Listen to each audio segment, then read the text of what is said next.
guys, the first thing you need to do when you are doing an oil change on a 6.7 Cummins is, before you do anything else, you get in the truck and you turn the wheel as far left as you can, then shut it off and start your oil change. And one of the easiest things to do is change your own oil.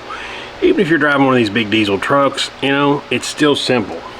3 gallons of oil, you do it, I don't know, I've heard people do as much as 5,000. Some go on 10 to 15,000. Personally, there's a gauge on it. Every 7,500 to 10,000 is probably a good interval, considering depending on the kind of driving you do. I mean, if you're really rough on it, you're driving the shit out of it hard, probably should be looking more at the 5,000. If you're easy, you get a lot of highway miles, you could probably stretch it out to the 10 to 15 range. There is a gauge that tells you, you know, kind of monitors your oil. That'll tell you a lot. I mean, I don't know that I trust them 100%, but I don't ever like to see mine get below 30% of that. Now, having said that, this Cummins is probably one of the easiest oil changes you could ever possibly do. Oh, motherfucker, get down, get back here. Learn from me. I'm dumb. You can be smart. So right here is the pan. Again, 3/8. Stick it right up in there. I like to use a long extension. This one's probably longer than I needed. First thing I want to do is just break it loose. I'm very much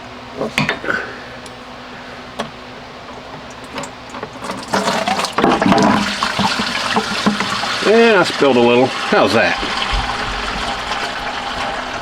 Camera lens there. You might have saw it land. Spilled a little off the edge. That's my fault. Whatever. So again, wipes right up, not a problem. One of the great things about having a sealed floor is that stuff doesn't seep into the concrete and be nasty. So if you do have concrete floor, I highly suggest an epoxy coating over it, because this oil just wipes right off. Another great thing is I just put new wheels on, so I've got all these pads from Custom Offsets, which are useful as hell. If you ever order anything from them, keep those around, because man, I can lay those out and roll around underneath this truck and not be completely dirty. Now, I rolled off the edge of one and I was in kind of a hurry, so it is what it is. Next step though, we get that drained down, I'll put the plug back in it and we'll get the filter pulled off of it. Oil filter off. What I've got is a Harbor Freight bag. Everything drains down to this filter, or down to a funnel and out the end. Now I've got at the bottom of this thing, I've got a oil drain pan. So my expectation is that this is not going to completely catch everything, but it won't make as big a mess. So my idea is the Harbor Freight, I got some old used towels, we're going to line the bottom of it, and we'll put the bag over top of the filter, screw it off. When it drops off, it should be in the bag, contained, and I'll be able to pull it up out of there without having oil everywhere. First thing I want to do, again, I'm going to reach back here to this filter. Filter's right back here behind the wheel. But you can reach back in there to it. May make it a little easier if this wheel was turned in, but too late now. So before you start, turn this wheel. Here's a bigger filter wrench, and this one's a little tighter than the last time. But when you put this on the filter wrench, alright, righty tighty just like everything else. You want to put the filter wrench on, so the end is your tail. Alright, that makes sense. All good and broke loose now. Again, hopefully this works out. It's kind of a pain in the ass to get this up and around it.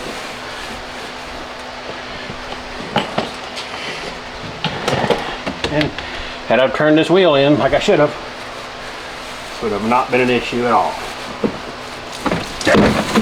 It still spilled it. Pulling it up out of there. Alright. Well, there you go. That didn't work. I tried. I failed. And you saw me do it. I failed on camera.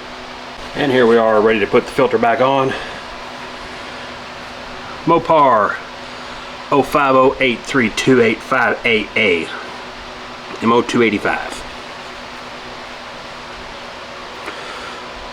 Use that or a Wix.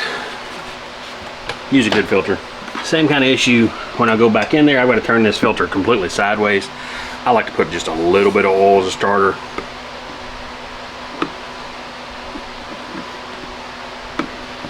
Just to go ahead and get the, man, you spilled that oil even. Spilling everything. Then you want to take and just a little ring around it, right? Alright, so back to this. If I had been smart enough to turn this wheel, this wouldn't have been an issue. But here I am, reaching up as far as I can to get up in here.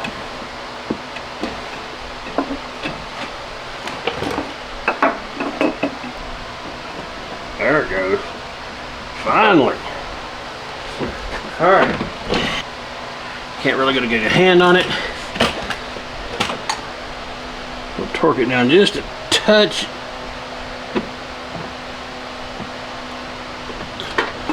Right there. Basically, once it touches, it's full turn. Of course, the plug did pop out, so down inside that black mess, yes, it's diesel oil that becomes very black. There's a plug, so we're gonna go fishing.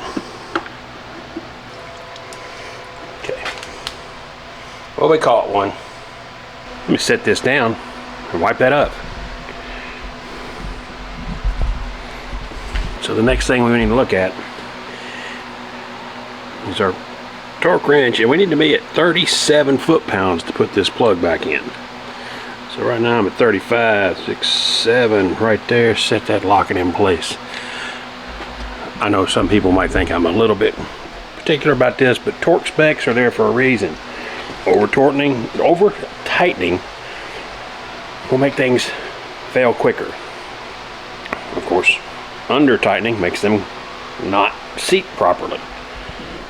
So do what you want. I'm going to follow the torque spec.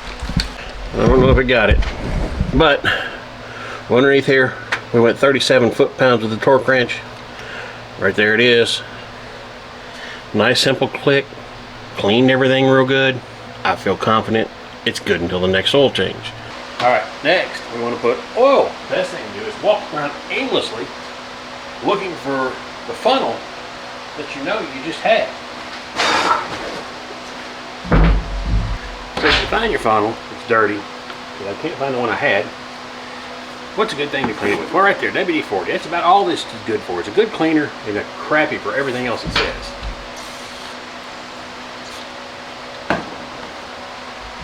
Spray that. Get you a rag.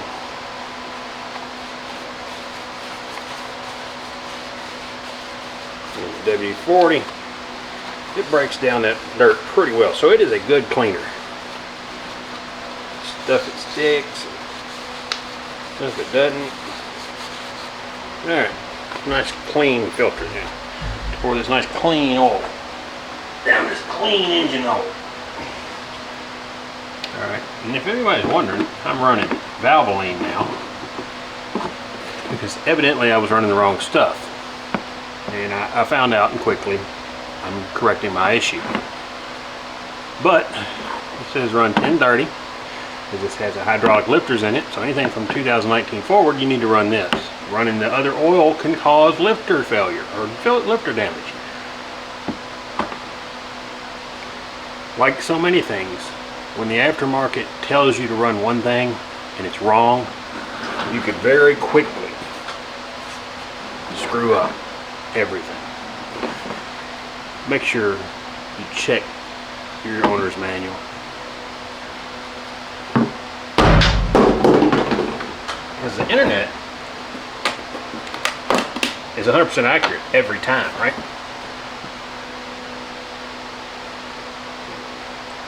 Alright. Looks okay there.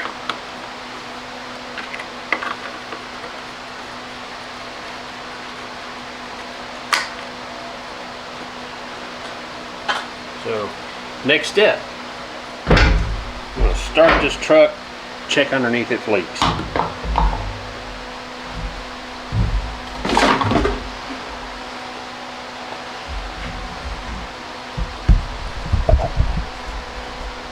Alright, so we're going to fire this up.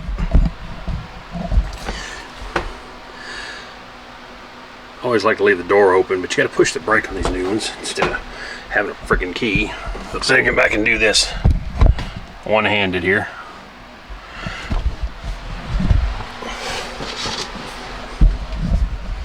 What we're going to look for is that to pop up.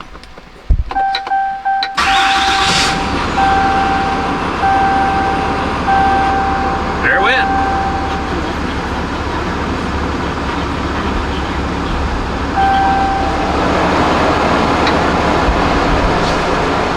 Also telling me the hood's, I didn't realize this thing had a hood. All right, underneath. Again, we're listening. Sounds good. No leaks, no purples.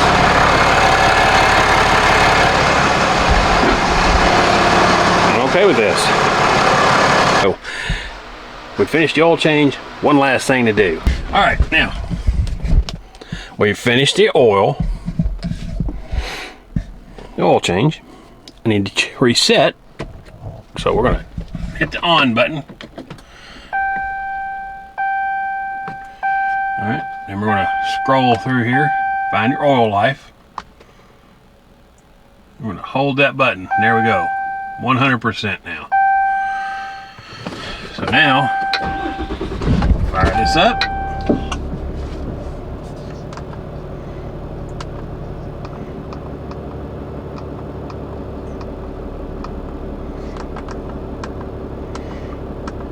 Set up vehicle info, and we're going to go through.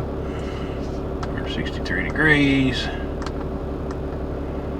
13 and a half, 25. I got to do, that's incorrect. I didn't reset it the last time I did them. There it is, oil life, 100%.